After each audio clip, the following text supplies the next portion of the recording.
This is Peace Talks, the podcast that covers everything to do with competitive jigsaw puzzling. This year's World Jigsaw Puzzle Championship was filled with nail-biting action, thrilling wins, and heart-stopping losses, and that was just my prediction contest with EB Caron. EB joins me today to recap Worlds and revel in her prediction victory. Welcome back, EB. Thank you. And to give us the insider perspective with some data of her own to share, is the holder of the fastest 500 in the competition, and as far as I can tell, the fastest 500 in any major competition, Kathi Reiner. Welcome to Peace Talks, Kathi. Hi, thanks for having me. So thrilled to have you. I appreciate you taking the time to join us. We love to get the insight, and also I'm super curious about some of the analysis that you've done. But I think we're going to start by going way back in time. Rumor has it, EB, that you were one of Kathi's earliest puzzle friends on Instagram. I was definitely following Kathi on Instagram before 2023 Worlds and really looking forward to meeting Kathi, and got to meet her at the opening ceremonies. So, And of course, you have a picture with her. I do. Yes. But not her family, it turns out. No. Bucket list. Yeah, but my family actually weren't there. It was only my sister, so EB and Michaela were the first two people who came up to me at the opening ceremony and talked to me. So that's why I call them my first puzzle friends. Thank you for saying that. So it's documented for all of history now. I think you got into speed puzzling from Caron Puzzles videos, which is a common story that we've been hearing this year from some of the new European puzzlers. But tell us about that. Yeah, I think I was following her because I was just into puzzles in general. And then someday the video about Worlds 2022 popped up on her channel, and I was like, ooh, this is something interesting. There's a competition about puzzling. That is so fun. And then I watched the video, and I didn't know I did that I forgot about it for a year or something. But then I found this comment when I watched the video later, and I commented under the video, I didn't know it's my dream to take part in the competition, but it definitely is. Wow. And now I was there for the second time, and it's just crazy. That's amazing. Now I'm going to comment on everything, every video I see that I want to become I want to become a Formula One driver. I'm going to type that at the bottom because it worked for you. Were you always a fast puzzler? I think so. We had these kind of friendly competitions within my family when I kind of raced my aunt, and we would just do puzzles together, but each their own puzzle, and then see who's going to finish faster. Was it the same puzzle, or were you guys using different puzzles? No, it was different puzzles. We didn't have... I was going to say, you were pretty advanced. You had to do the same puzzles. No. And I think nobody ever had a chance against me in my family. No. So I guess I always was a fast puzzler, but I didn't know I was being that fast. And so when you saw Caron Puzzle's video, suddenly it clicked that there was an ability, this ability that you had was something that you could use competitively. Yeah, actually it didn't click that much because I thought, okay, maybe I can take part and not come in last. I was hoping to qualify for the finals. So that's why before I signed up, wanted to try, am I even able to finish a puzzle in 90 minutes? I didn't know. I never thought about it. And then I bought the finals puzzle with the London townhouses, and it went pretty well.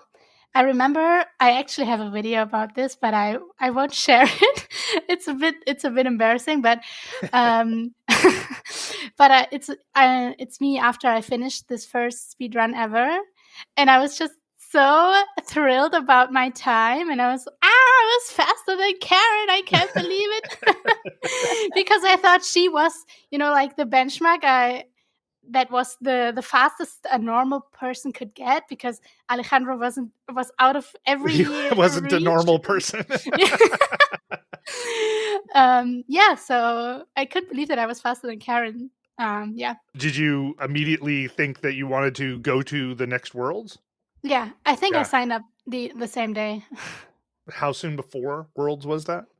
It was in January, I believe, or Okay. maybe February. And did you do a lot of practice in advance of that? Yeah, that's an interesting question because I think before going to Worlds 2023, I didn't really think about practicing, or I didn't think I could, you know, build specific techniques or strategies to get faster. I didn't think about that. And I Mm-hmm. just did puzzles because me and my pairs partner, SJ, we hadn't the ability to meet because she's living in the UK and I'm living in Germany. So we hadn't the chance to actually puzzle together, but we wanted to, get to know each other a bit more. So we did these Zoom puzzle sessions together where we both bought the same puzzle and then did it simultaneously. And yeah, so that was the only reason why I actually did puzzles on a regular basis before Worlds. I think if it wasn't SJ, I wouldn't have practiced at all. That's S.J. Bodell. Yes. And so there weren't competitions either near you or virtual No. competitions in Europe at that time. I think speed puzzling wasn't a thing in Germany at all. And in Europe, I don't know. I don't. Online competitions weren't a thing, and also in-person competitions. Other than in Spain, I can't think of any country that had speed puzzling competitions before Worlds 2023. So I had no ability to go anywhere and train. So I didn't even think about it. So then when you got to Worlds, first of all, that must have been a dramatic and fun experience, like being where you were hoping to be. Yeah. But then you practiced or you done enough puzzling that you probably had some idea how you sat as compared to the rest of the competition. Yeah, I mean, the first puzzle I did, the London townhouses, I actually would have been 11th place. So I knew I was good. And I think that's also maybe the reason why I didn't really wanted to train a lot because I thought, okay, I'm gonna be good either way. I felt like, okay, I apparently have this talent, and I didn't think I could become better by practicing because I thought it was just a talent. Yeah, and then my expectations coming to Worlds, I think I wanted to come in top 10. I remember that I made this promise to myself that I would, uh, you know, buy new shoes if I would come in top 10. So that was Uh-huh. the ambitious goal I really wanted to reach. Yeah, and then before Worlds, I lost confidence and I was thinking, okay, I'm gonna buy them either way. um, but then I remember in the qualifying round, I actually was like, I think 30 or even less seconds behind Alejandro. And that was crazy because as we just said, Alejandro wasn't a normal person in the puzzling Right. context for me, so that was incredible for me. Yeah, it was incredible to watch too. Very exciting, maybe one of the most exciting moments of that whole world. They had Yeah. really good camera work of just the two of you side by side. But importantly, did you buy the shoes? Yes, I did. I did. And I always wear them now when going to a puzzle competition or, anything puzzle related. I always have those shoes on. Every time I see footage about this qualifying round, I still feel the emotion that I felt in this moment. I still feel the adrenaline and I still feel like, do faster. You can go faster. Come on. I still have the same emotions. That is, yeah. It's so cool to have Mhm. all this footage about these moments. Yeah, I get that too. So one thing that I'm curious about that I want to hear more about later is how, because it sounds like you've changed from thinking about puzzling as a talent that you can't really change much to thinking about it as something that you can continue to improve. So I'd like to hear more Mhm. about that. But first, one more question about 2023 Worlds. Mhm. I remember seeing you at the closing ceremony Yeah. get Yeah. kind of emotional, Yeah. and my perception was that the world like kind of really hit you in a certain way and really meant something to you. Mhm. So I don't know if you're able to even put that feeling into words, especially in, like a language that isn't your Mhm. first language, but Mhm. could you try? Mhm. So first of all, I can feel the tears coming up again right in this moment because I'm feeling what I felt then. Um, I think it was, first of all, I was so young back then. I mean, it's just a year ago, but I feel like I've grown so much. So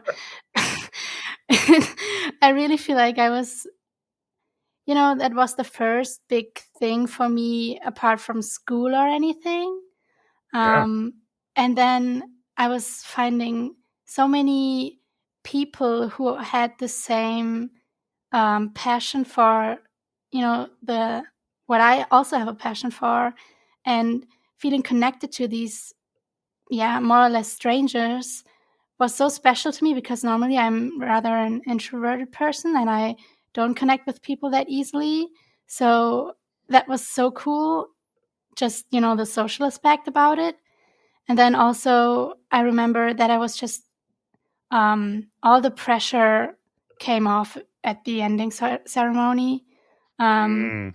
I think that last year I really felt a lot of pressure to be good or to perform good, because after I was so close to Alejandro in the individual qualifying round, I felt like people were expecting me to be like Mm. maybe have a chance against him. And then I also kind of thought, okay, obviously it would be cool to have a chance against him and to, be on the podium or something. So I really put some pressure on myself. So yeah, and then at the ending ceremony, all of this was coming off, and I felt like it was over, and I didn't have to worry about how I would do anymore because it was over. um, yeah, and I think this is also the third aspect why I was getting so emotional, that it was over. It is such a bubble, and you're not thinking about anything else than just puzzles in that Hmm. few days. Um, and you don't worry about what is going on back home. It is just this focus, and I think that is something I had to learn, that things end and that it's okay if things end. But it was hard because it was so intense, and then it's suddenly over, and you feel like it's such a cut without any connection afterwards. Yeah, I could totally understand that because you were at a place you'd been thinking about going to. You were doing well. There were a bunch of you found sort of your community of Mm. great people. You were able to compete, and everybody was focused on the same general idea. And then suddenly, I don't know if you're on a plane or a train, but all of that is behind you. I've heard that Mhm. rock stars have this same issue where they're up on stage and everybody's with them and singing, and then they go back to a room and it's all or back to their hotel and Mhm. it's all Yeah. quiet. So you Yeah. can at least feel good that you're having the same syndrome as rock stars do. Yeah. You know what, Kachi? I felt the same way after just watching this year's Worlds. Oh, Absolutely. Hey, I yeah. mean, like, to a lesser extent, but I was like, what now? Yeah. It's over. What do I do now? Yeah. Well, record a podcast. That's that's right. That's how you keep it going. Thank you for sharing that, Kati. I think like so many people feel that way, and Mhm. I think this Yeah. that will resonate with them. So then after Worlds last year, a couple of things. Last year you said that you didn't really think about getting faster until after Worlds was Mm. over. So much like with EB, I'm super curious about that journey. But also I'm reminded in that you were talking about kind of finding a community that, if I recall correctly, you've done some work to create a community of your own in Germany. Is that true? Yes. When I came home, I think it was only 1 or 2 months later, I actually reached out to Ravensburger and asked them if they would sponsor a local championship. Because I wanted to have in-person contests. I wanted to, keep this going, especially because over Instagram, I felt like I was having a lot of contacts to people who weren't able to fly to Spain, or who are just in Germany but want to compete but couldn't go to Worlds. So I felt like, okay, I want to give that to the community. I want them to be able to join a competition without having to go to Spain. And that was the whole idea behind why I started to organize it. Yeah, and then in May, it actually took place, and it was a great event. I remember before the first round started, it was the pairs event that was the first one.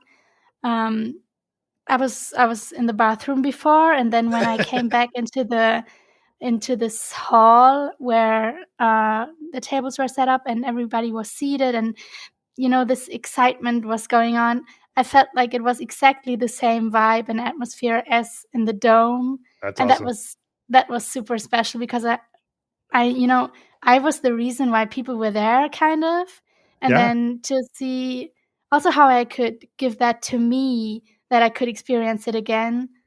That was super cool. That's amazing. So are you a natural organizer, or did something about the world Mm, competition draw that out of you? I wouldn't say I'm an organizing person. I think I think I can be. I think I'm good at thinking of every aspect you have to consider. I think that's something I'm able of, but um, I don't think I normally organize a lot of things. But you were immediately like, I come out of this worlds and I need to organize a national competition in Germany. Yeah, that's the point, because I knew if I don't do it, no one else is gonna do it. And then I wanted to. Then I really had like the motivation to get this done. Now, you probably didn't get to compete in that one because you organized. Is I that true? did. You I did? actually did. Yes. Because I don't get all of these people coming into my hometown and then not puzzle with them. That was a clear thing that I would also compete. And it worked pretty well, because I had a lot of close friends and family members who helped me on the competition day. So it wasn't even a problem competing. Did you know what the puzzle was? Because I imagine as the organizer, you might have some insight. I didn't know the puzzle Wow. because I had all of the puzzles being delivered to our house. I used to live with my parents back then, Mhm. and my mom just opened the parcels and looked if the images were the ones that the person from Ravensburger selected and sent to my mom. So she could validate it, and I didn't know anything about it. And that was actually great, because I didn't want to have an advantage, or I didn't want anyone to think I would have an advantage. So, yeah, that worked out pretty well. Nice. So how many folks turned out for that? I think it was maybe around 150 competitors and Wow. some more visitors, but it was due to limited tables. I think even more people would have signed up if if they had the chance, because I think after like 2 weeks the whole competition was fully booked. Wow. So did that catch you by surprise? Yes. I remember like in the first hour after I announced it on Instagram and I said, "Oh, you can sign up for my championship." Um, I was in the gym afterwards, and I was talking to one of my best friends and told him, it's only 3 people have signed up, yet it's gonna be a total flop. It's not gonna no one's gonna come. This was a bad idea. But it was the first hour after I announced it, so, yeah, but it did catch me by surprise. Wow. So we have you to blame or thank for the large amount of Germans showing up this year. Yeah. Was that hard for you as an introvert to lead that or organize that competition? Mm, yeah, when I had to, or I wanted to say hello to all the people who came, I think it would have been weird if I organized it and don't, at least give an opening speech thingy. So when I had to go on that improvised stage, I really was super nervous and I was thinking, I don't want to. But I think it was totally worth it. And I also kind of enjoyed this whole social aspect of the day, even as an introvert, such as at Worlds. I think because I feel so comfortable in our community, Mm-hmm. it makes it so much easier. Well, yeah, and you were in complete control. You brought all these people to you. Yeah, true. I mean, that was even crazier, especially because my hometown, it's like 1,000 inhabitants. Wow. And then there were so many puzzle friends also from the Czech Republic and Austria, and it was being so crazy to have them all in the place I grew up, because that felt so, not connected to each other, because I was only knowing them from Spain, Right. and then they are here. Yeah, that makes sense. Like a weird, like blending of two worlds. Yes, yes. So did you have the same void in your heart when that event was over? I did have a void in my heart because I broke up with my boyfriend the next day. But not because of the event. I think the event was great.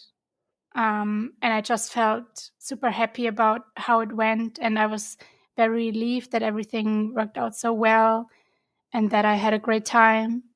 Yeah. I think I was more filled with happiness after the event than at Worlds. Oh, that's amazing. So is this an annual event now, or do you have competitions more frequently? I think at least the one in Curtis, or in the one that I organized, will be an annual event if I can find the capacity to organize it again. But also there are a lot more in-person and also online competitions now.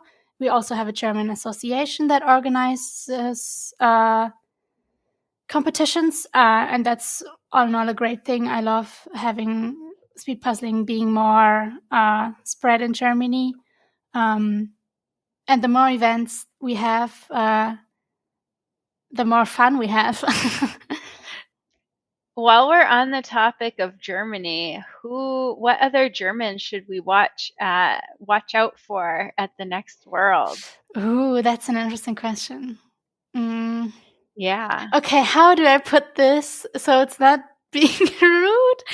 I think actually when talking about very speedy puzzlers, Germany doesn't have too much to offer, to be honest. Because at the last in-person championship, it was actually 2 weeks ago, I had a 15-minute margin to the next person finishing. So I think we won't see a lot of, super fast people who could come in top, like, say, 30 at Worlds. And I actually don't know that many German competitors. Well, as you get the word out, I have no doubt that faster people will come out of the woodwork. That's generally how that works. Yeah, for sure. That's also what we saw during the last year. Yeah, so you guys you're not like Poland, who has like a secret contingent of really great people hanging around. No, we don't have an urban legend. I just need to know all the urban legends, so I had to ask. EB is 100% trying to game her system for next year. So you arranged a competition for yourself, and we've been sort of toying with the idea of hearing about how you moved from a person who thinks about themselves as having a skill or a capability to a person who thinks about something that can be improved upon. So I'd love to hear more about how, like, after last year's World, sounds like maybe you had a mindset change. I'd love to hear more about that. And then what did you do? Like, how did you did you work to become better? What did you do? So first of all, I think the switch in how I thought about puzzling was triggered by all these people at Worlds, because they really thought about it as something that you could practice. So I was thinking, okay, maybe I should also try it. So I think that was, the whole initiator. And then the first thing I knew I could train is using both hands. Oh, yeah. And not only my right hand. If I see footage of Worlds 2023, I do think I always used my left hand also, more than the average puzzler, I would say. But I really did improve on that even more, like, after I intentionally thought about it. What I did was basically just puzzle a lot and more on a regular basis. At least I tried to. I think it was like the first 2 months after the championships were over that I really tried to puzzle on a regular basis. And then it kind of faded out because I felt like, oh, it's such a long way to go to the next championship. And I didn't really have the endurance, and I didn't want to force myself to do puzzles. So I had a long period of time when I didn't do puzzles. But talking about maybe more things that I tried to improve on, these came up, in the weeks before this year's Worlds. It was organizing my pieces a bit better, because before I thought about that, I think I just always had my pieces all over the table, and then started assembling just anywhere where the pieces were, and I didn't really have a separated area for where the pieces are and where I was assembling the puzzle. And that is something I really tried to practice in the weeks before this year's Worlds, to have my pieces more organized. And I thought about how I could arrange the pieces on my table very deeply, because you have so many possibilities. Put it right, put it on the left side, put it maybe towards where you're standing or above the puzzling assembling area, or maybe also all over the place. And I think just having done a lot of puzzles in a very short period of time, I think the 2 weeks before Worlds I didn't do anything else than puzzling because I was on semester break. So I really had the time to focus on just puzzling. And I think this intense training time really helped me to find the best way of how I could organize the pieces on the table. Which is, I'm dying to know. It is, having them on the right side and assembling on the left side. It's not really magic behind, but...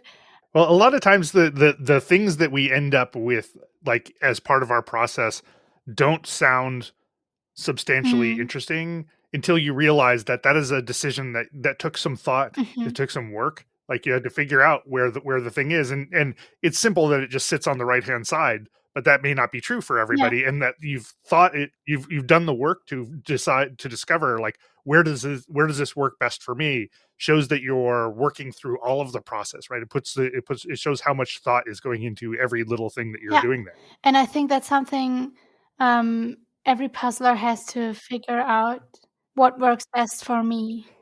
In the 2-person tables at Worlds, would you prefer to be on the left or the right for how you set your setup? I thought about that up front, and I also trained having the piece on the left side because of that.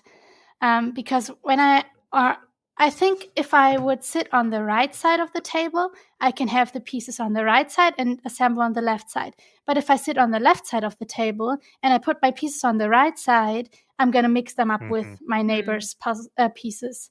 So that was why I was also training to have the pieces on the left side, because I knew, in the qualifying round, I know I can qualify also with having the piece on the left side.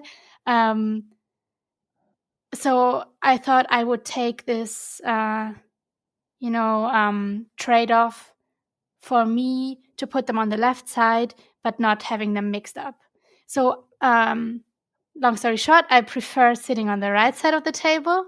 And that was also the case when I shared with Teresa. So I have nothing to complain about. Cool insights. Good to learn.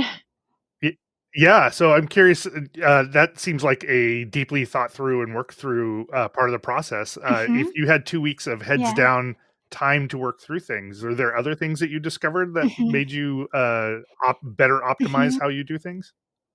I think it's still very blurry. I can't really tell what are the aspects that really made me faster, but apparently I think I became faster during the last year because, we had double the amount of participants and I even climbed up the placement. I didn't drop. So I think I must have gotten better. So I can't really find the explicit reasons behind that. I think it is one of that is the piece arrangement, but also even more, I think it was the whole mindset, just for the competition, what helped me a lot, and then more aspects in just the puzzling, I think. But that's something I more or less realized afterwards when. Or after the Paris postcard puzzle, because when I did that, I remember that during picking the pieces for the next section I would want to assemble, I grabbed pieces with my left hand that didn't belong to this section, but what were the leftovers of the sections I already had assembled, and I picked them with my left hand and dropped them on the puzzle in the exact place where they would belong, but didn't put them in because that would take a lot of time, because I would have to look at the puzzle. So doing this with my left hand while I'm picking pieces for another section makes this whole picking process so much more efficient. Wow. And this is really something I think that it just happened to happen. Yeah, is this you feel like is a result of just practicing a lot? Yeah, I think it's a result of realizing what works best, and not consciously but subconsciously. So not a conscious like multitasking, but a subconscious. That's really cool. Yes. Yeah, now I need to go back and watch the video with a new lens on it because they do a good job of giving you a lot of screen time. You actually can see in the London I keep saying London postcard, in the Paris postcard puzzle, you can actually see that in the top left corner there's missing an edge piece for a pretty long time, and it lays on the puzzle all over the time. I think it's like 10 or 15 minutes. The piece lays on the or is on the assembled puzzle, but I don't put it in. I even forgot about it, that I put it there earlier. But yeah, so that's pretty funny to see. I always think it's a risk when you put a piece on top of the puzzle, but I can't tell somebody who has, as far as I know, the fastest 500 in the world that they shouldn't be doing something. That's awesome. So you said you changed a mindset, or you had a different mindset coming in, and that was part of what helped. What was that all about? I have to think where I start with that. Is it like you changed from I know that you described the 2023 as like sort of happy to be there, thinking that you're going to do a good job and you're just going to come in and do things. Was it but then that you got stressed at the end because you were, you felt like you had to kind of show how good you were. Yeah, and I think what you're saying there is exactly the point, because this year I felt like I knew much more about who I am as a person, that I didn't have, or that I didn't feel like I was depending on performing well at this competition. And that was why I didn't feel pressure at all, more or less. Wow, you did more growing in 1 year than most people do in an entire lifetime. It's really impressive. Yeah, I had some help. Who was helping you?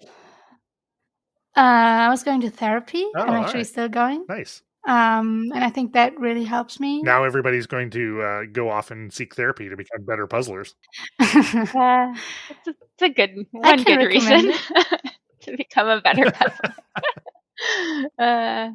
This might be getting off topic, but I was wondering if you've learned from Kiara and how she has influenced your growth as a puzzler or as a person.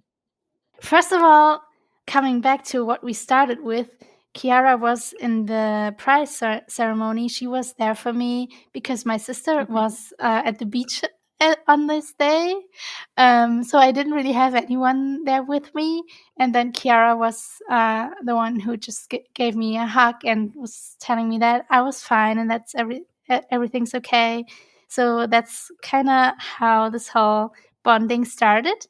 That was just a memory I wanted to share. And now answering your question, I think that Kiara and I trained a lot also helped me grow as a puzzler individually. The main thing is really trying to have an organized puzzle piece management, because as a pair, you really have to be organized, because otherwise it's just pure chaos. And then I also, kind of took these learnings and also applied them in my individual puzzling. And we also recorded ourselves several times when doing puzzles and watched the footage afterwards and tried to analyze what we could do better. So definitely, I would definitely say that pairing up with Kiara or puzzling with Kiara was great to improve my puzzling. And also because she's great and I like her, and Me too. It sounds like Kiara is kind of like your adopted puzzle sister. Yeah, it feels like that, definitely. I think after the finals this year, I think it was Diarn who asked us if we had found like our perfect puzzle partner. And I think we definitely have. And for me, it's also more than just, puzzle partner and just the perfect match for the pair. It's not only about the how well we work as, just the puzzling, but also, our friendship is just great. Yeah, I think having someone who you feel so comfortable with that takes off the pressure and the stress and lets you just, do your best without stressing is really important. Mm-hmm. And I also think if I wouldn't feel as comfortable around her as I do, it would take a lot more, or I couldn't focus on the puzzle that much in this competition scenario, because Kiara and I are talking in English when we puzzle together. And I realize, or I sense this every time, that it does take a minimum percentage of my brain capacity that goes into focusing on, or I can't focus 100% on the puzzle because I have to talk in another language that is not my mother tongue. And I think if I would not feel as comfortable around her as I do, then that would be an even bigger factor, because I don't really care if Kiara doesn't, or if I don't really have the greatest sentences and that I don't build like correct grammar things when I talk to her when we do a puzzle. I just want her to understand what I'm doing right now. Absolutely. Yeah. So thank you for being willing to be part of this podcast in English too. Yeah, I do my best. Yeah, you're doing a great job. Thank you. I want to circle back then to the individuals. So things are getting started. You're back in the dome. How are you feeling after all of the practice? When you're coming to your heat C, there've been a couple of fast heats ahead of you. Are you feeling good and motivated and strong, or how are you feeling? I was feeling excited. Yeah. I was talking to Teresa before, especially because we were sharing the table, and I think we were both looking forward to the puzzle, but also I think you are always going to be nervous before the competition starts. And I think my expectations were, I hoped to come in top 3, because realistically, I thought that Christian from Poland and Teresa would be faster than me. Yeah, so that were pretty much the thoughts that were going through my mind before the competition started. And then in the first heat, Kristen Tuve set a pretty speedy, the fastest the fastest time to date. Does that enter your mind at all, or are you really focused on your own puzzles at that point? No, not at all. It didn't. I didn't think about that at all, and I didn't intend to beat that time or something. I wasn't thinking about that at all. Yeah. I just wanted to reach my goal of top 3, and that was not in my mind at all. I'm super curious how you're in Heat C for you. You got the Paris postcard, which is the third in what is now a trilogy. What did you think when you opened that box? So I have to be honest. I knew that it was this puzzle because it was leaked like 10 minutes before the competition started. And I think Andrea Peng told me that it was going to be Paris postcard. And Teresa and I also talked about it before, so we knew what the puzzle was going to be. So I wasn't surprised. Actually, tell us a little bit more about that, because Rob, I got the info and didn't loop Rob in on that as it was happening. So cheater. Okay, so I have to say, I didn't even see it. I didn't see it on the website, but I've heard it from others, and I think Andrea Peng wanted to make sure I know what the puzzle is going to be, because everybody else also knows it, kind of. So she told me that it was going to be. In advance was that? It was like maybe 10 minutes before the event started. So it's not like you were going to go rush out and practice it a bunch. No, nothing severe. Yeah, so Rob, what happened for context was that on the results page, the image showed up earlier. Sure. Like they had kind of put it in place and it was showing up sooner than it should. I think it also happened in round B or A, didn't it? I think somebody else told me that it also happened earlier. Yeah, I think it happened in a couple rounds. Is that the kind of thing, Kathi, that you can actually react to? I get the feeling that if Andrea is passing that along to you, that means that she believes that there's some advantage to knowing even 10 minutes out what the puzzle is. Is there? That's a good question.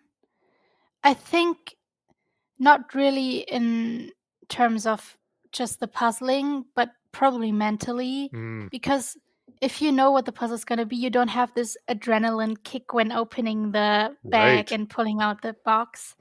So I think, it kind of calmed me down that I already knew what the puzzle was going to be, and that I already knew I know it, and I've done it before, but I don't think it is a great advantage. When you were talking with Teresa, were you talking about this particular puzzle? Yes, we were talking about our thoughts. That's awesome. And she told me, I'm not happy about it. I've done it before and I was slow and I don't like it. So I was really happy for her that she came in second. Yeah, it seems like a fast puzzle. And so it seems like a puzzle folks would expect to show up in this competition. Yeah. Yeah, obviously. And so did you practice this one? I guess there are what, Mhm. six puzzles for the individual heats. Had you Mhm. how many of them had you had a pretty good chance or a pretty good idea were going to show up? Okay, so we can dive in my training again Yes. because I didn't do puzzles, like from January to, let's say, July. Maybe I did 10 puzzles. And then I thought, okay, I can't do the same puzzles I'm having like since 2 years. I have to buy new ones to really train Mm, for this. My brain having to see a new image and do this puzzle right. right in that moment. So I bought 8 puzzles from this year's collection, um, and 5 of them showed up in the preliminary rounds or Oh, all in right. the yeah. You did a pretty good. So did you? I don't know. I'm not familiar with Ravensburger's catalog enough to know Mhm. if there are like hundreds of puzzles to choose from, and you made some amazing No, decisions. Or no. I think the collection, maybe I had to choose from like, say, 15 puzzles Mhm, maybe that were released this year because I particularly chose puzzles that were released this year. mhm, Um, and I think Paris Postcard was the puzzle I focused on most. I've done it like maybe 3 times before Worlds because I thought, okay, if this is gonna show up, I really want to be prepared. right. um, and because everybody predicted it to show up before, Everybody I think except Emilia I think and except Karen. Amelia. I don't think it was on Amelia's list. Oh, except I think Amelia. Amelia Really? I'm Oh, gonna say okay, Amelia thought it interesting. would be too obvious to do it 3 years in a Amelia row. Lieberman. Amelia told me that the rumor on the street is that it was supposed to be a different puzzle, but they were having some shipping issue, and so this was one that was available. So, Oh, yeah, I'm pretty sure it wasn't part of her oh, that's predictions. interesting. So you had guessed what it was going to be. It was likely to be included. Well, you suspected it could be included. It sounds like is the right way of thinking about that. Yeah. And then you got a hint that it was coming a few minutes beforehand. Um, when you finished it, did you have any idea? I assume you knew that you were first. Did you have any idea how Yes, fast I you had knew gone? that. Wow, I don't even remember. I think I was just super happy that I finished first because I've never finished first in a competition ever Oh, before. nice. And I didn't expect I would be able to because I knew that Christian and Teresa normally are faster than me, or I assumed they would be faster than me. So I didn't see much chances to like finish first. So I was just super happy about that fact. And I think I don't remember if anybody else told me that I had now the fastest time, or if I realized that by myself. I don't even remember, to be honest. Was it a thing that was interesting to you at all? Like, I can't, like, to me, I would be like, that's amazing. This fastest time, at least in this competition. Mhm. Did that sink into you, or were you focused on other things? I think it took some time for me to process it because I think I probably have looked at the timer and saw that I was way below 30, and I was just happy about that time, but not the fact that I had the fastest time now in the world's history. But after I processed it, and in the evening and also on the next day when the second half of the individual prelims took place, I have to commit that I hoped that Alejandro would not be faster than me and take this record again. Right. Yeah, you've got it for at least a year. Yeah, true. And I do have a little hope that in future competitions or in future events of the World Championships, they're gonna use unreleased puzzles also in the qualifying rounds, Mm. and then maybe I could have this forever.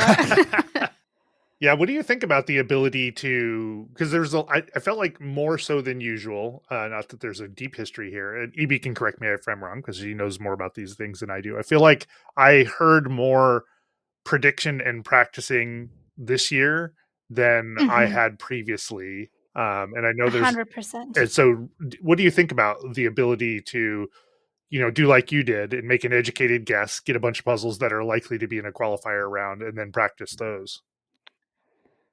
I don't really like it, to be honest. I think it's more fair if everybody has the same chances, and not everybody has the chance to uh, A, get these puzzles because maybe they're not in their country's catalog, and B, afford them. And so, yeah, I think it's more fair if it's unreleased puzzles, because I think this would be a whole different discipline. Like training an explicit image and see how fast you can get is something totally different than doing a puzzle for the first time and being as fast as you can. Right. Because repeating an image, it's really like studying the pieces and the image and the pitfalls, and that changes everything. And I think the only reason, or one of the main reasons why I decided I would want to buy these new puzzles was because I was thinking, if everybody else has trained, for example, Paris Postcard, I will be so far down if I hadn't trained it and if I haven't done it before. So I feel like it was kind of this, okay, the others are training it, so I'm also doing it. Yeah, it makes it so that everybody feels like they need to do Yes. that in order to be competitive. Yes. Yeah, it's interesting. I've talked to a number of puzzlers, and they all say the same thing that you do. Is like, I'd really rather everybody just has a blind start and gets going without, and not the ability to pick. But I have to imagine, like, it's hard for Ravensburger, for example, to make, I don't know how many puzzles that would end up being, but like 20 something unreleased puzzles. Yeah. So you can see why. Something else I would want to add is that, for example, at the competition that was just 2 weeks ago in Germany, they did a great job on selecting the image because it was from the Americans catalog. Actually, it was one of Aspect McLean's puzzles, which actually isn't available in Germany. So people haven't trained it before. It was basically the same as if would have been an unreleased puzzle. Interesting. And I think the problem with the puzzles at Worlds was that everybody expected them to show up. They only chose puzzles from this year's collection. Last year, they also chose, like, for example, the Pisa puzzle.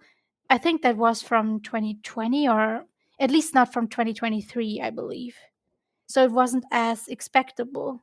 And this year, it was just super obvious, and the picks were super obvious. And I think I would love to see if they change something about this for the next years. Although we didn't see any circle of colors.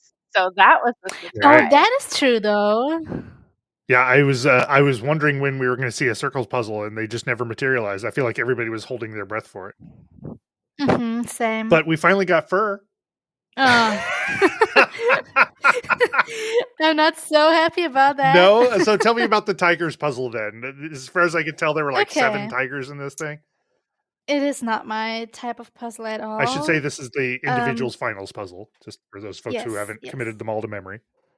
Immediately when I pulled the box out of the bag, I knew this is not gonna be my thing.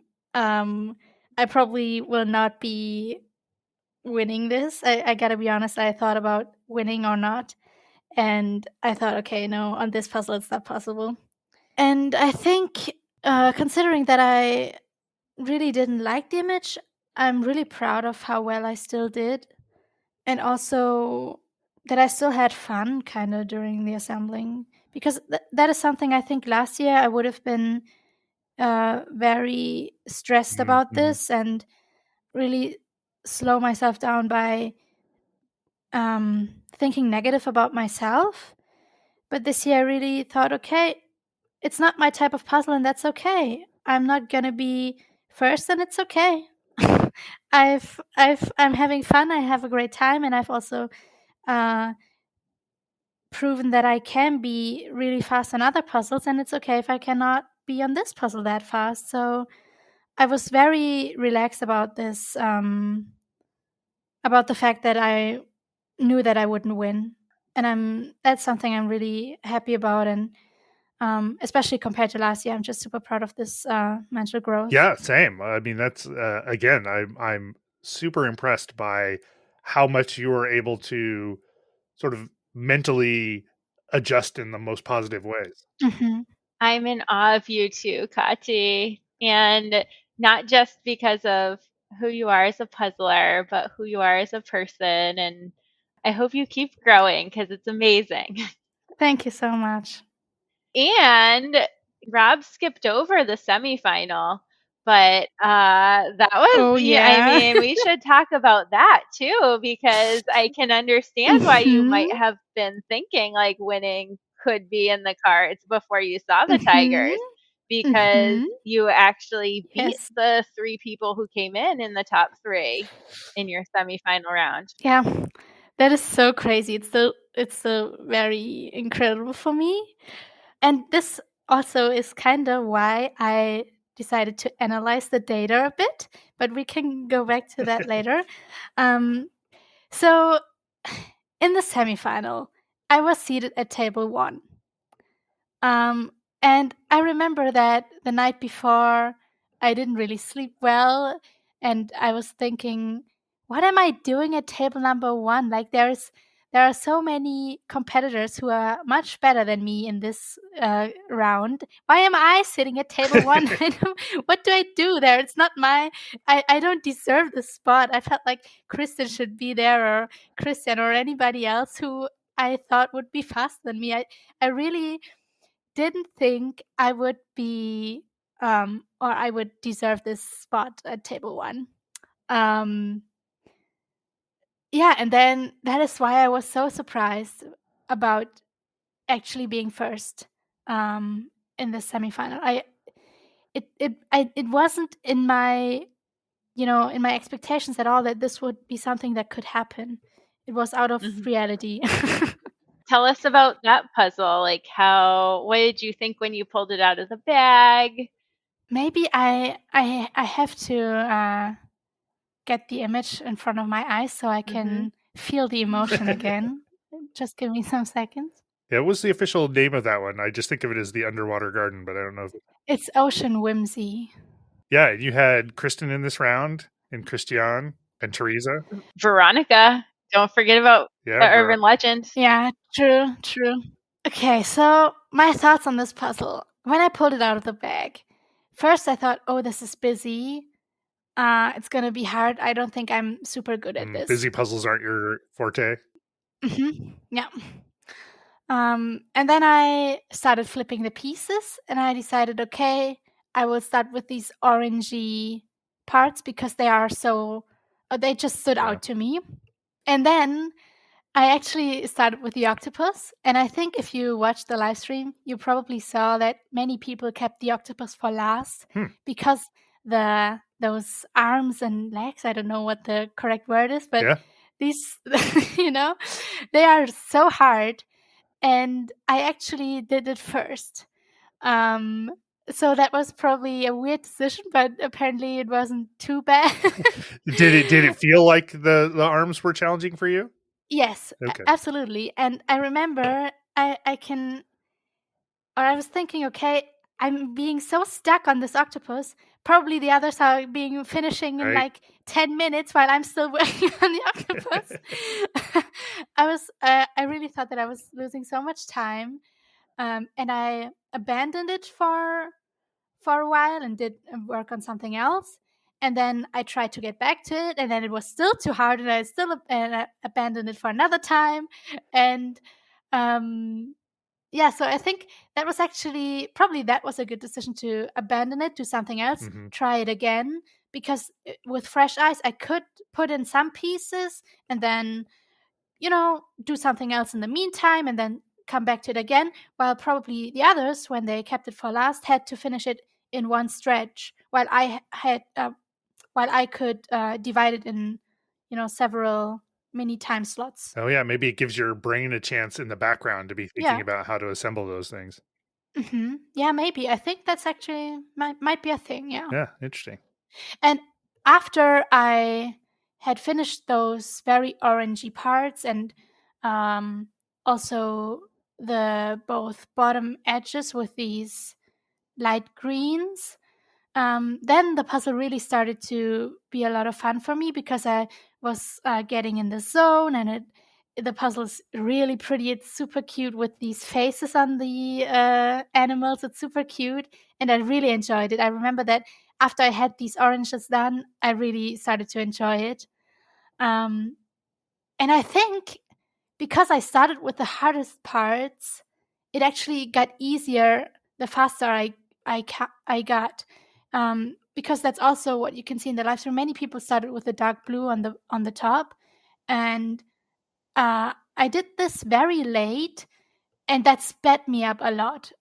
And I think I was being so much in the flow. I never stopped. I did the black fish, then I did the yellow fish, then I did these light green things. I really was in the flow, and that felt so cool. I really had a lot of fun.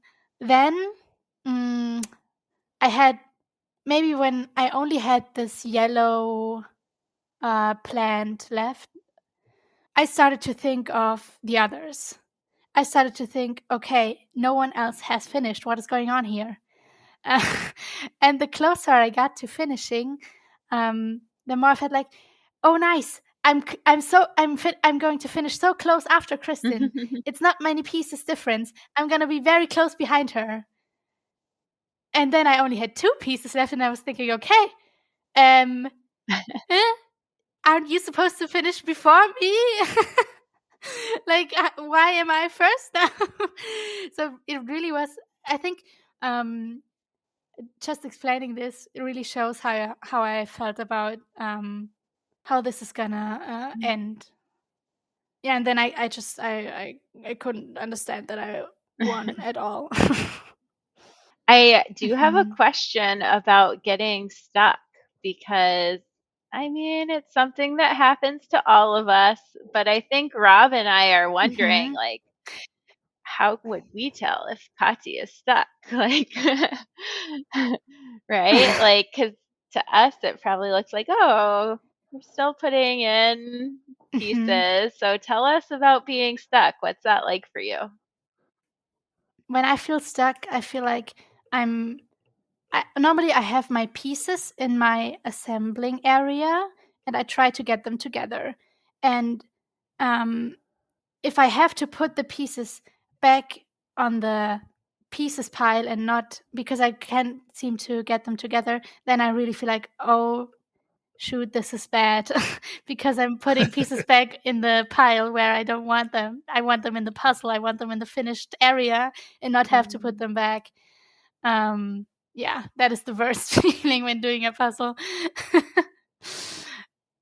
All right, so I feel like we should move on to talking about maybe the predictions and the stats that you and Rob have been crunching. Um, but I Mhm. guess before we do that, favorite puzzle from 2024 Worlds? I think it's got to be the semifinals puzzle because, it's first of all, it's super pretty, and second, I came in first on that puzzle on an unreleased puzzle, and that's just, yeah, Yeah. it's just cool. Um, Yeah, that's a pretty yeah. good memory to hold on to. Mhm.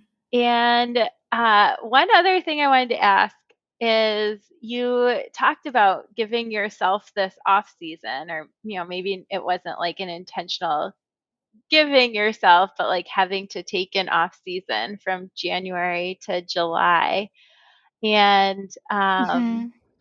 but you came back from it and were so successful this year. So Mhm. what advice would you Mhm. give to someone else who needs to take an off season and wants to have a comeback? Just take it. I think if you feel like you have to take it, then do it, because you should really listen to what your feelings are telling you. And then once you feel like you want to do puzzles again, then start again. And just don't think about the fact that you might have lost qualities during the break, because that was something I was afraid of, that maybe I wasted potential or something. But, I think that the fact that you are feeling well is so much more important than if you are being 2 minutes faster or not. Yeah, that's some good advice. EB, are you asking for a friend? Well, yes.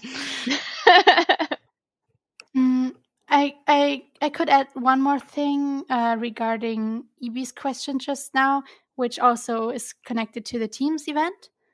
I was in the qualifying round for the teams that took place on Saturday. So it was a packed day with the teams event, the pairs final, and the individual final. It's a lot of events.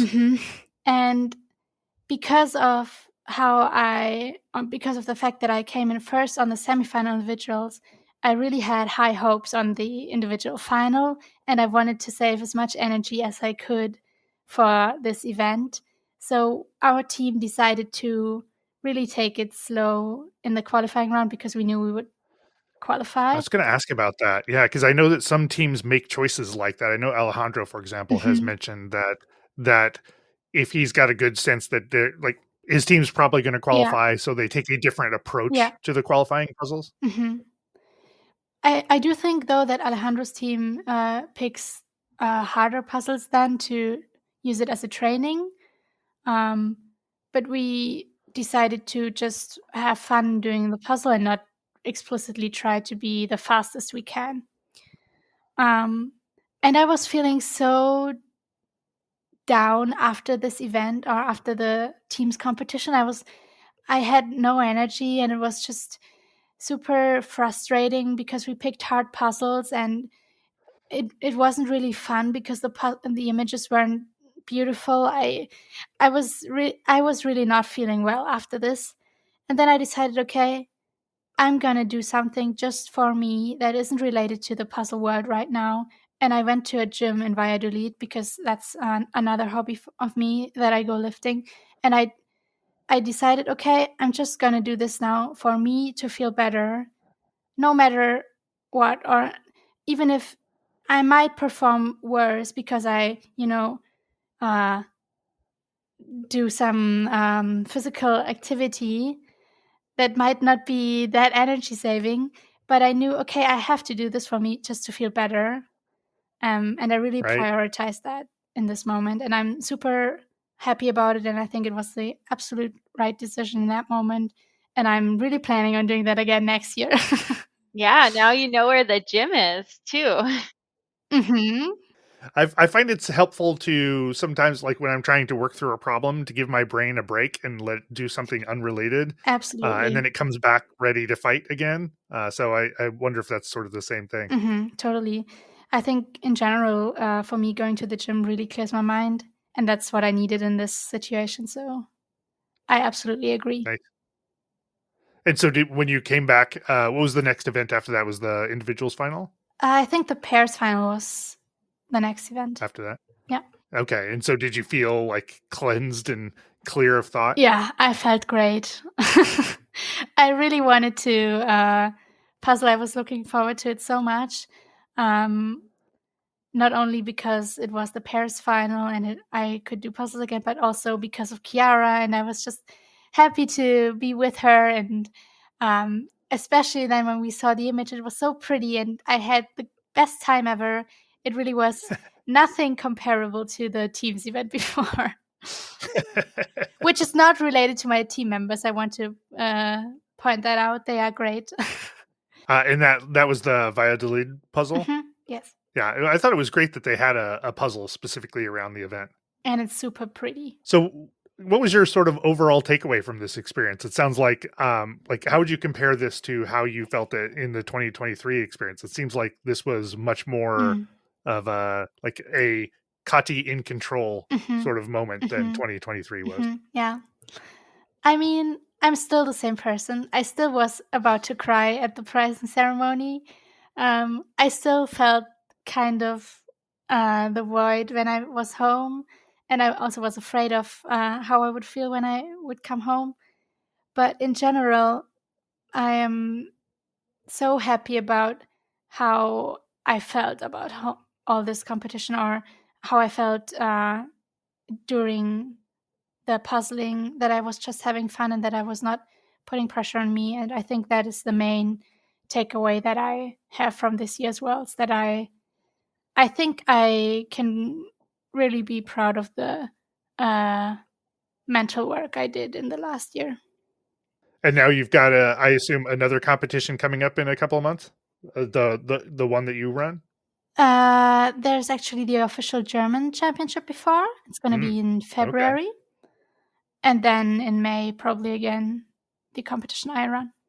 Got it. And I guess just about your mental work, Kathi, I think it's such a beautiful thing that you're, sharing this with us, but also being so open with sharing it with the puzzle community, and your story about that like day of the pairs and individual finals that started out with the teams event. I think it's just such a good example of how you're never going to be 100% self-confident, and you're never going to feel like great about yourself and your performance all the time. But what you did after the team final was you like caught yourself in your negative thinking, and you consciously chose to do something else, and it was that reset you needed. And yeah,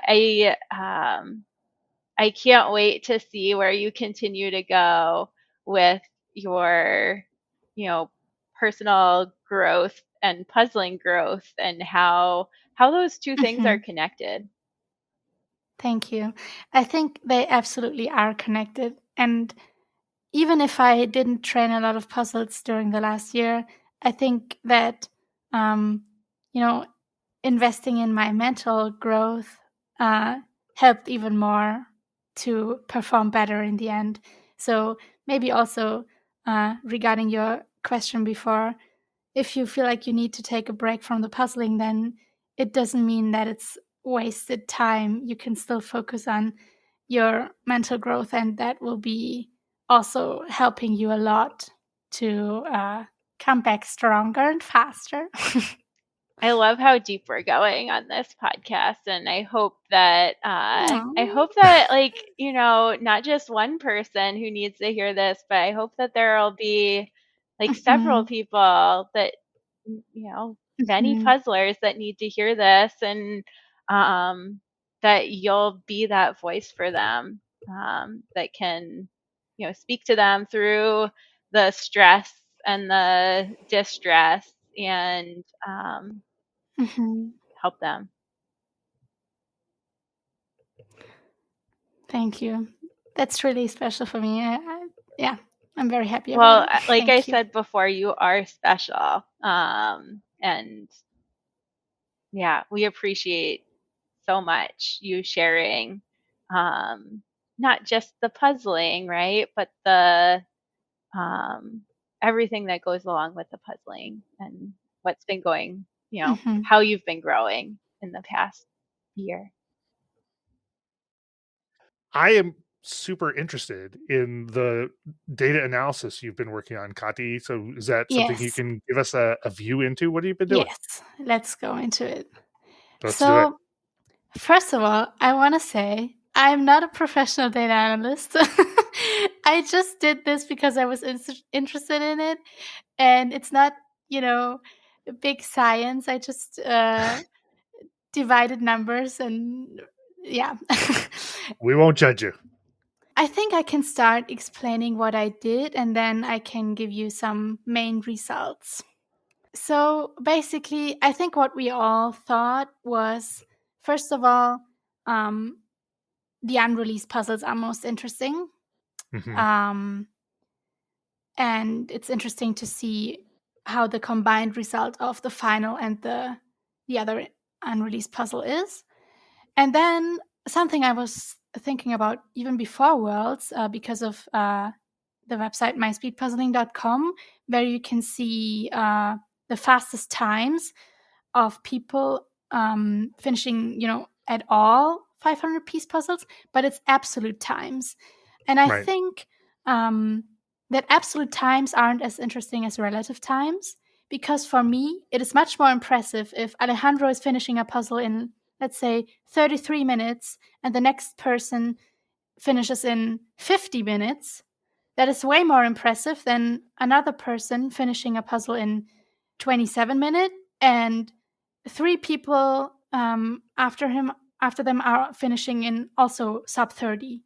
So Absolutely. I think you get what I mean, and that's why I built a relative time, which is just divided the actual absolute time by the average time in this heat. And I built the average time also including the people who didn't finish, by estimating their finishing time using the pieces per minutes they had during the 90-minute mark. Nice. And then I built the average by that. So we have relative times. And you can, for example, just to make it more visual, if I have a score of, let's say, 0.75, that means I'm 25% faster than the average person in this round. And you can also say, I only need 75% of the time the average person needs in this puzzle. If we build the average of this relative time on all 3 individual rounds a person was in, I think it's not very surprising that Kristen is at rank number 1, and she has an overall score of 0.57.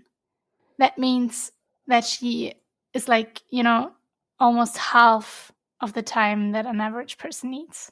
That's crazy. It is crazy. Who is, give us some comparisons. So Kristen was around a 0.5. What were some other folks? If we sort the people by their rank, on second place, we have me with 0.59. So a difference of 0.02. Wow. And then after that, it's Alejandro, which is pretty interesting because his ranking in the end wasn't top 3, but on his overall relative time score, he actually is top 3. But very close after him is Veronica with also 0.62. And then we have on spots 5 and 6, both with a score of 0.63, Christian and Mercedes. And then Teresa, Maketa, and Chiara are the other ones in the top 9. Now, we can also take a look at the scores combining both unreleased puzzles. There we have, again, in the first place is Kristen. Again, with a solid margin of 0.03 and a score of 0.64. And this is removing the preliminary, the individual heats. Is that right? Yes, it's only the semifinal and the final. We're looking at just the individuals. So yeah. The fact that her number went from like 0.5 to, what did you say, 0.3? No, it was 0.57 and now it's 6.4. Yes. 6.4. Still so impressive that she still only takes 64% of the time of the folks who make it to the semifinals and finals. I think there are several reasons why the number is getting higher, because first, the people you are comparing yourself to are better because they are eliminated in the preliminary round.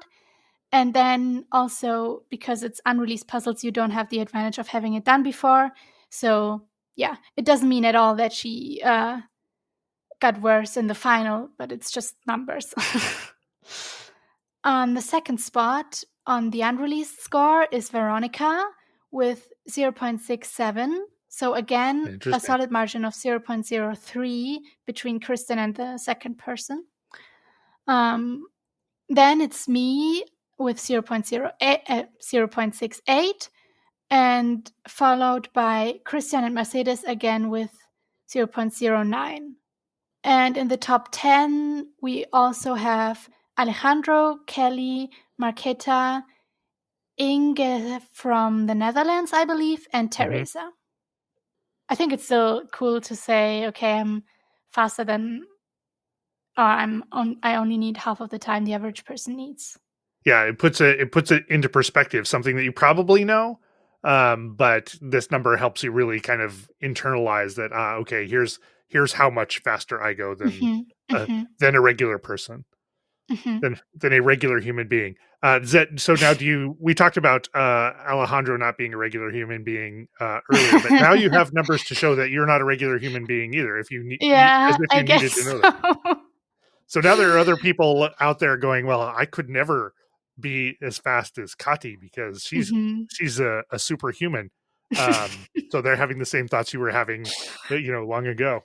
Yeah, I think so. One thing I wanted to ask was on your Instagram stories, you were asking people to categorize puzzle types. And one question that I had related to kind of the gaps that we see with harder puzzles is, how do you think puzzle difficulty affects the scores? Okay, so I didn't really work on the labeling of the puzzle images. I only focus on the results up to today, but I can answer your question either way because I've plotted the results and you can visually see the differences between the individual round result distributions. So if we look at the individual results, just comparing the puzzles to each other, the average time of the rounds really shows that puzzles A, C, and D were easier puzzles, and puzzles B, E, and F were harder puzzles, because the average time for the harder puzzles was over 1 hour 15 to 1 hour and 20, whereas the average time of A, C, and D was around 1 hour. So almost, let's say, 20 minutes difference between an easy puzzle and a hard puzzle on the average finishing time. Wow. Then there's something interesting about puzzle C. I don't even remember which one that was. Was it my puzzle, actually? Yes. I think so. I don't know. Okay, so because A and C have nearly the same average finishing time, but less people finished puzzle C. And also, C and D have the same finisher percentage, but the average person was faster on C. And both these facts show us that there are more outliers on puzzle C. So more very fast people and more very slow people. We can interpret this in different ways. We can say, okay, it's just because some people have practiced it. That's why we have these outliers on the top times. Yep. And maybe it's just random that there were 4 very regular puzzlers who didn't, or who don't go for speed, and that explains the very slow outliers. But we could also say that it's just because it maybe is a busy image. You could say, okay, for people who aren't like speed puzzlers, it's just harder for them to do it for the first time and get their way through all of these different images and textures and sections on these image. So yeah, I think it's interesting to see the numbers, and then we can interpret in different ways. Yeah, you get some insight as to what that means in terms of how the difficulty of the puzzle is, how stiff the competition is, how experience the competition is potentially. Yeah, it's a lot of insights. Looking at the image, I think your explanation for why we might have had those slow outliers as well as fast outliers makes sense. Mm-hmm.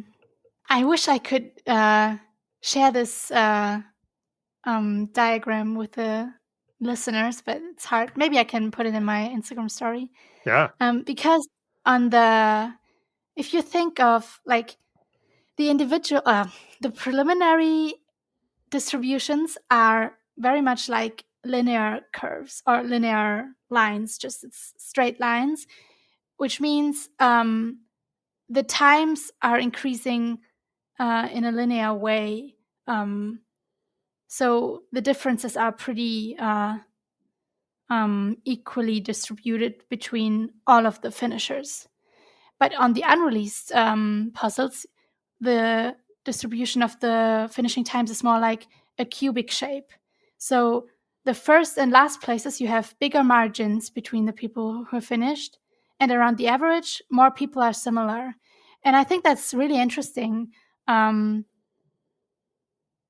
I don't have an explanation for this, but I think it's just interesting to see that on average people are being closer to each other, and then on both extreme ends we have bigger differences between the times. Yeah, it does suggest that if you've got like with the puzzles that were in the preliminary rounds, maybe practicing was pretty pervasive, and so a lot more people had a lot more chances to become as good as they could possibly be on those puzzles. Yes, exactly. So the difference between seeing a surprise puzzle and all the skill that has to come to bear on that, and seeing a puzzle that you've practiced over and over and over again, that skill shows up in the shape of your other curves, right? Is that exactly. people who are really good show up as being really good,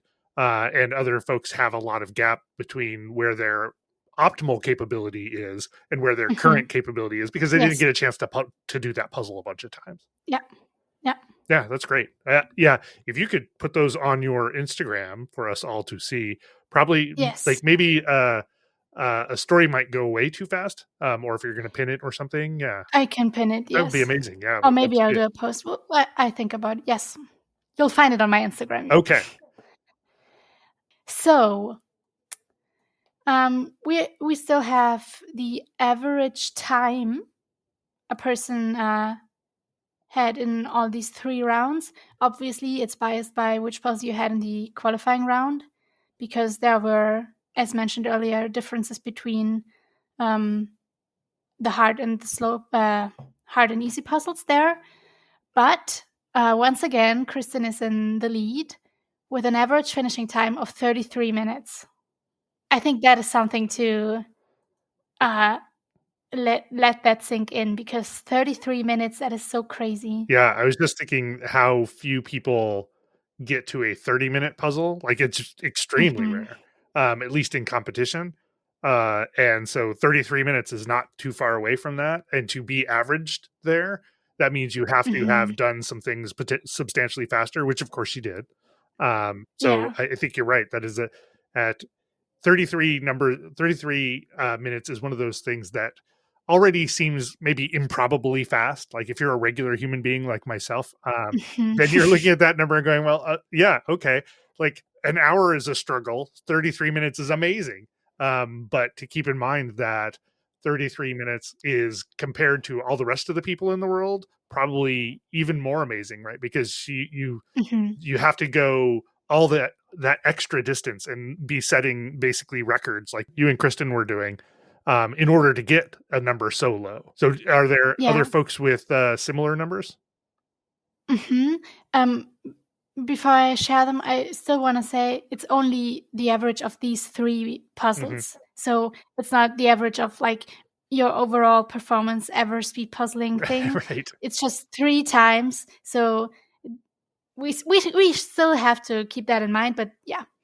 So we have my average time is the second fastest with 34, 31. I thought you would be there. Then Christian is 2.5 minutes after me with 36:51. Then we have Mercedes with 37:24, Alejandro with 37:53. And then the other folks in the top 10 are Teresa, Veronica, Chiara, Taisia from Siberia, and Mary Black. Oh, Mari Black, yeah. Oh yeah, sorry. I feel like EB, you called Christian from Poland as being a person to watch out for. I don't think Christian was even on my radar, and then he was suddenly everywhere. And I feel like the only reason I knew to even pay attention was because you brought him up. Yeah, I enjoyed his I don't know, like, and his energy after he took third. That Yes. was like, I was like, this is a sport. Yeah, he had a lot of adrenaline. I find it really interesting though, because I feel like most of us puzzlers are rather calm when they finish and are like very politely cheering, and he was just like, he really showed that it was meaning a lot to him. Yeah, I've been in a number of competitions where you actually don't know that a winner has happened, like the people have finished, because they're very quiet and everybody else is very quiet. And just to see him, I think it was like fist pumping or something like that. It was definitely a different energy than I'm used to seeing. Yeah, it was fun as a spectator. So let's hear a little bit about your pairs and teams analyses. So I think what you did was, were you kind of asking the question, who gets better when they're paired versus who slows down? Or am I totally wrong? Yeah, kinda. What I did was combining the individual scores of both or all 4 members of the team or pair. And it's only combining the score of the unreleased puzzles because, as mentioned earlier, I think this is the most meaningful score. So I removed the qualifying round there. Yeah, and what I find pretty interesting here is in the top 25 pairs, there is no pair where not both of the puzzlers participated also in the individual round. So everybody who was in a pair was in the individuals as well? In the top 25, yes. Yeah, I was actually curious. I didn't go back and look because there was something like 1,100 individuals participants, and I didn't look, but I was curious as to whether there were many people who just did pairs and teams and wouldn't even have shown up in that count of just individuals. Did you notice that there were folks outside of the top 25 who did not participate in the individuals? Yes, pretty many, but most of the pairs are, one person who participated in the individual and one who didn't. Got it. There were 4 pairs in the top 50 with one person not having competed in the individual round, and only 1 pair where both members did not also puzzle an individual final who made it into the pairs final. So I'm not sure if they did not participate at all in the individual round or if they simply didn't qualify for the final. Sure. But Claire Thomas and Chloe Merles were the only pair who made it to the pairs final without being in the individual final. Oh, interesting. Good job, them. And they came in 86. I think they're American. Does that sound right? I think I recognize Claire's name. Maybe. Yeah, they are American. Yeah. Okay. Regarding EB's question when going to the pair scores, I did calculate the change of your rank based on what was the prediction based on the individual combined score and your actual ranking. And the top 5 by expectation based on the individual performance would have been in first, Chiara and me, with a score of 0.71. Then Teresa and Maketa with 0.73. Kelly and Andrea would have been third, which they actually were in the end. So there we have a hit in my prediction. They have a score of 0.75. Fourth would have been Gisela and Alejandro, which also they actually were fourth. And fifth, Melissa Townsend and Hannah from Australia. Within the final top 10, who actually, the actual top 10, the biggest jumps compared to their individual combined score made Kristen and her sister, who improved by 7 spots, and Natalia and Victor, who improved by 6 spots. Cool. What is also interesting is that within the expected top 25, no pair dropped more than 5 places compared to the individual score prediction. Sounds like a successful model. And in general, we can say that in pairs is not as obvious as an individual, because in individual, Kristen was ranked first in nearly all of the scores I have. But in the pairs, we have different leaders, because the fastest average time is by Gisela and Alejandro. You know, the average time is a bit weird here because we have 500 pieces and 1,000 pieces. So I don't think it's I mean, I can say they have an average time of 31 minutes, but you know, it's biased by different piece numbers. But they were only 3 seconds faster than Teresa's and Maketa's average time.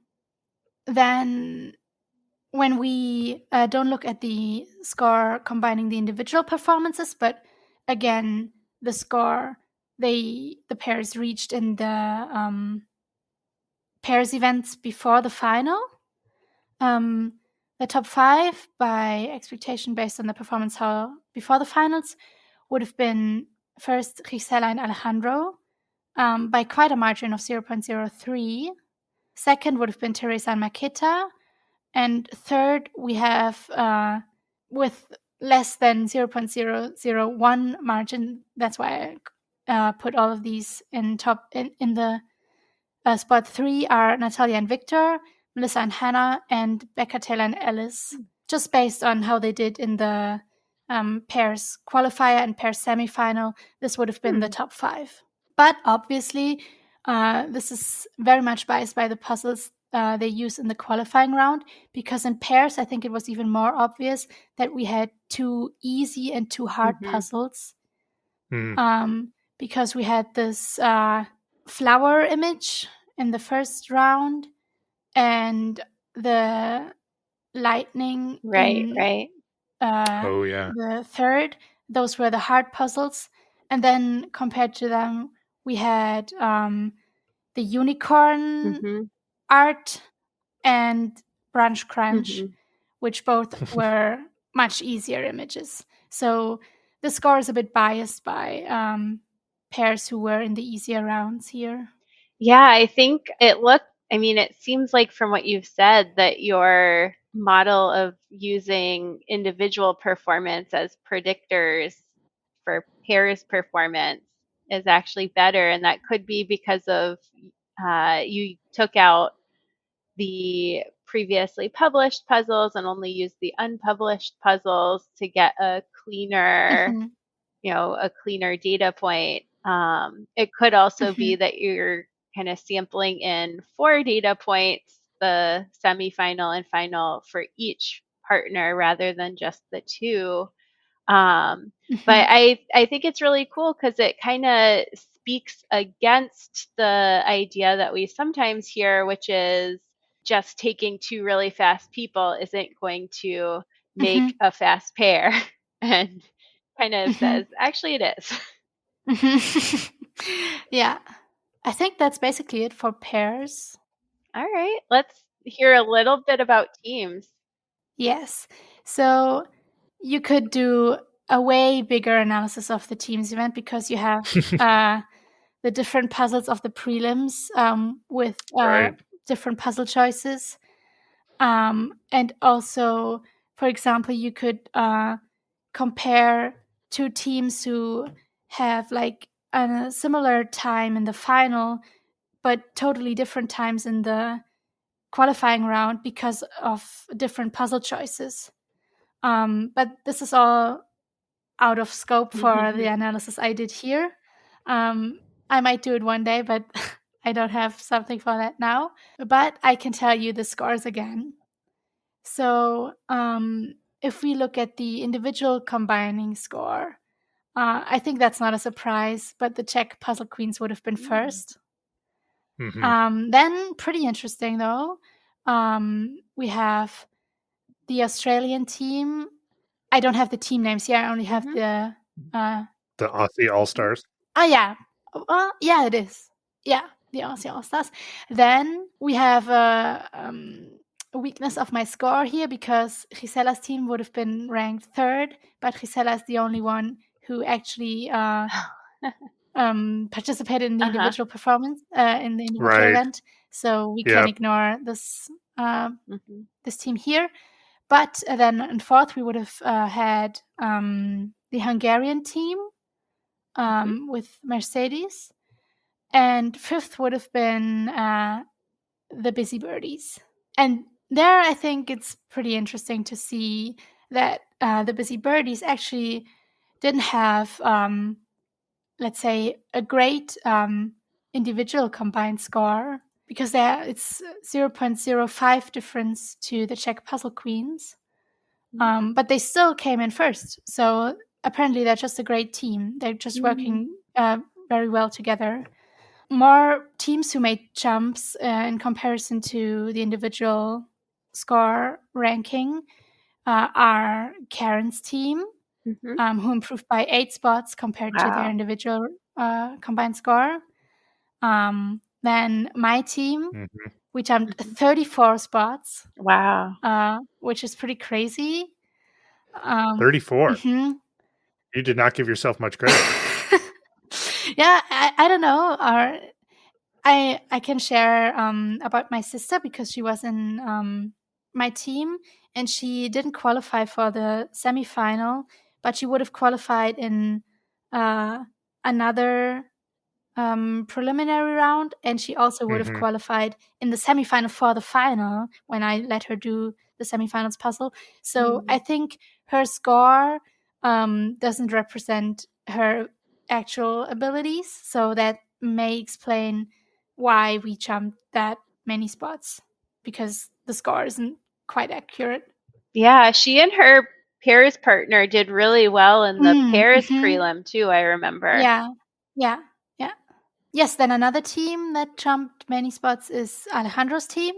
And I think this is the Siberian team who jumped 32 Valentina, Natalia. Yes.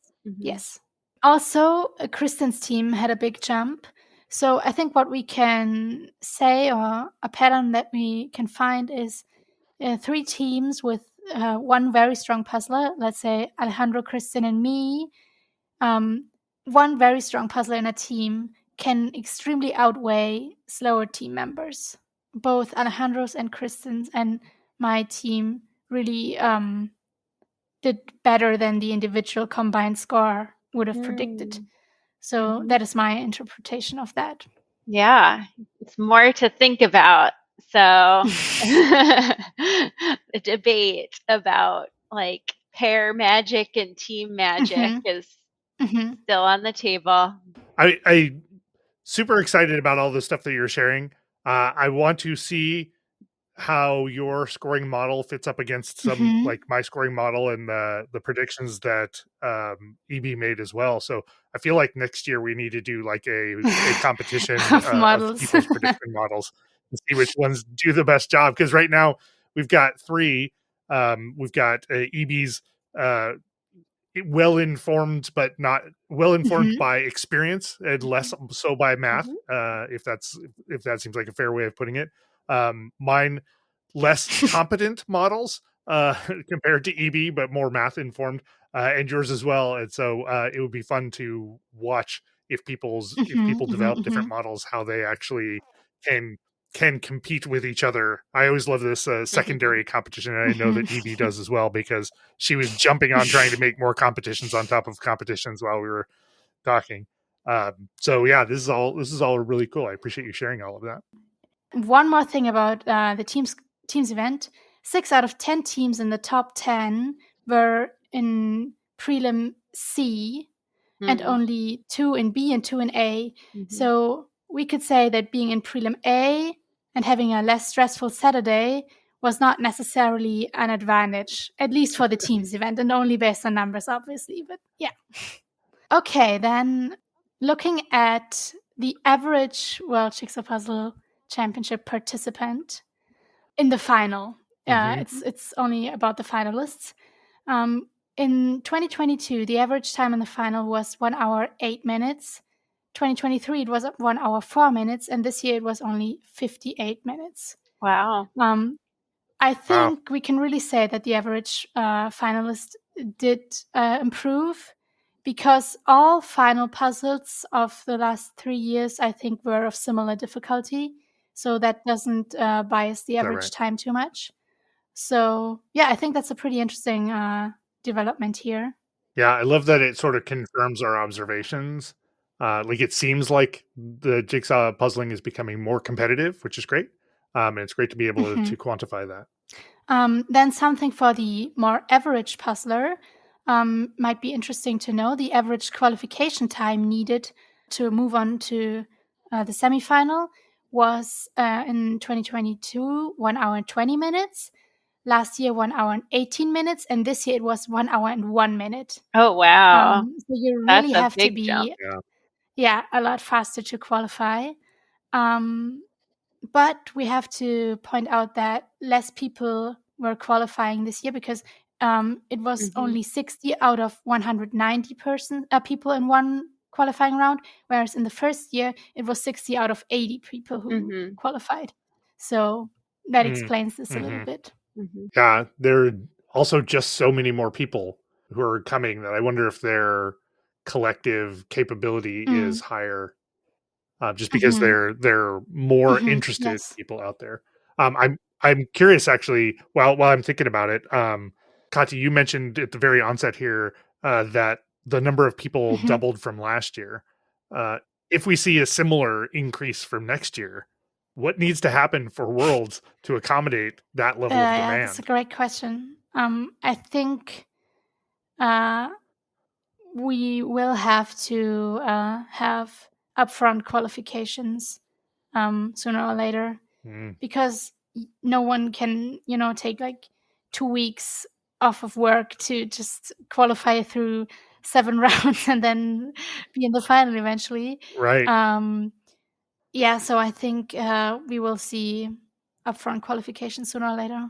Interesting. Do you feel like that would be best done at a country level, or like you can enter some? I think it would be best to combine different methods to qualify for this. For example, let's say everyone who was in the final the year before is automatically qualified.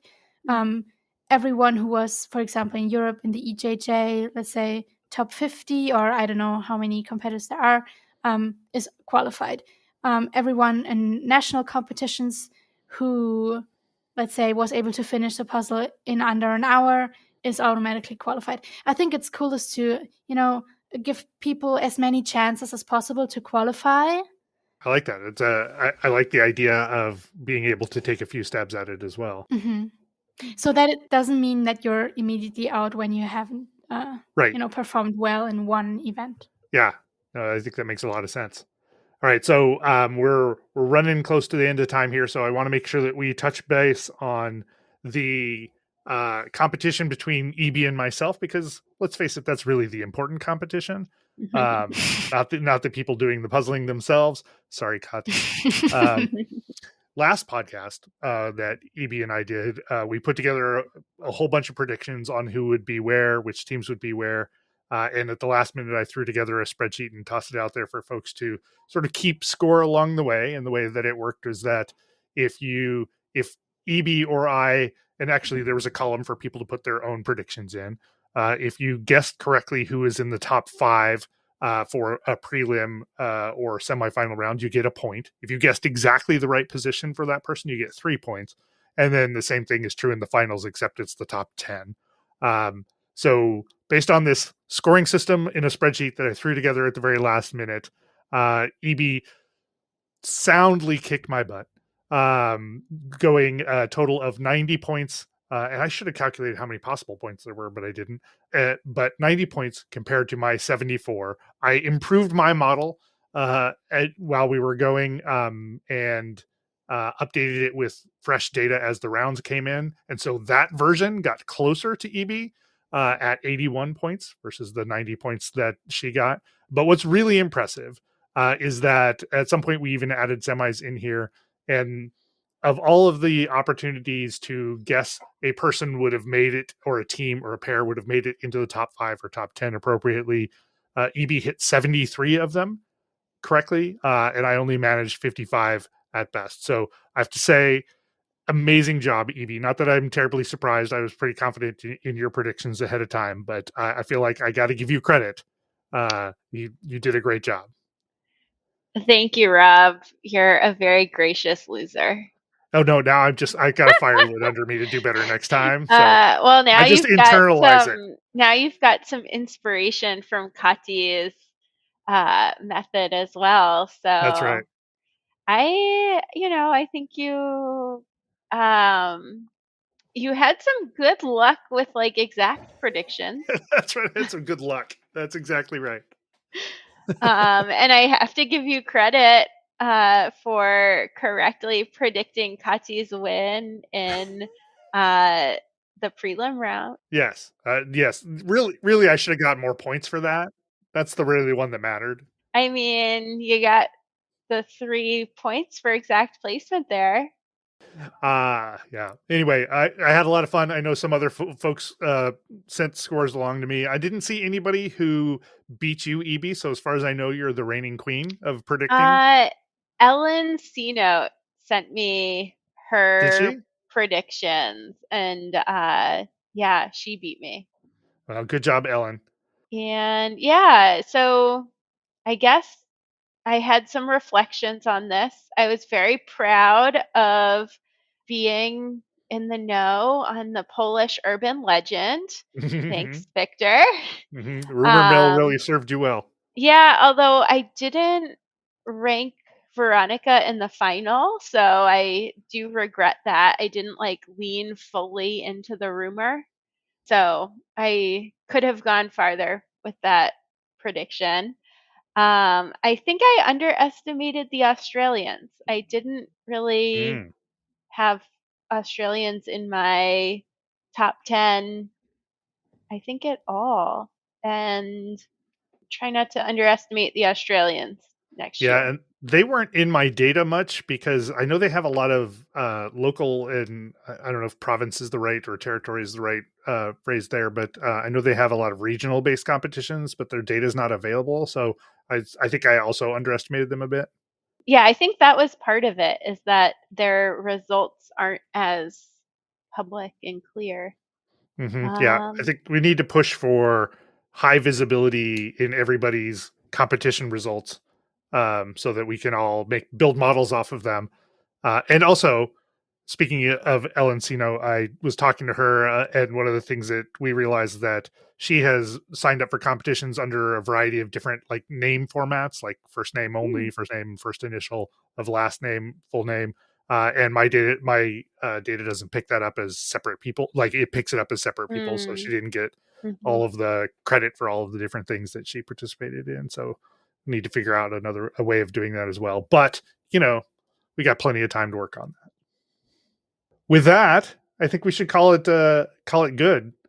Well, I mean, I guess one last thought was that I was pretty conscious of like trying not to overrank the Americans because, I know them better and they're my friends. But I was just so happy to see, especially in the teams round, the American team, Busy Birdies, on top. So and actually, 3 American teams in the top 5. So happy about that. Yeah, I did stand up and cheer at the Busy Birdies coming across the line first. Yes. Even though it wasn't my prediction. Well, that was your prediction, Rob. So you got your 3 points for that one. Yeah. Okay. Well, I think that puts a wrap on Worlds for us for this year.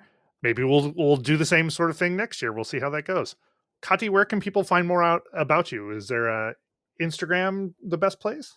Yes, Instagram is definitely the best place. I'm called Kathi.puzzles there. And you also have Kathi.puzzles sister. And if I remember, like Kathi.puzzles.sister.husband or something like that. How far does the Kathi universe go? I don't know. I mean, my mother is also on Instagram. As Kathi.puzzles and mother, obviously. I think we should pick a day where everybody changes their Instagram handle to relationship to you. EB, your next name should be Kathi.puzzles.first.puzzle.friend. I am so here for it. I was thinking the exact same thing. That's amazing. All right, EB, remind us of where folks can find you. Puzzle Free or Die on Instagram. Cool. All right, Kathi, thank you so much for joining us. Thank you for having me. And EB, thank you again for joining me and bringing this to a close. Oh, yeah. It's been fun. And I hope to do it again. Well, I look forward to getting my butt kicked differently next time. Thanks for listening to Peace Talks. You can follow the podcast on Instagram at peace_talks. And you can send email to peacetalkscast@gmail.com.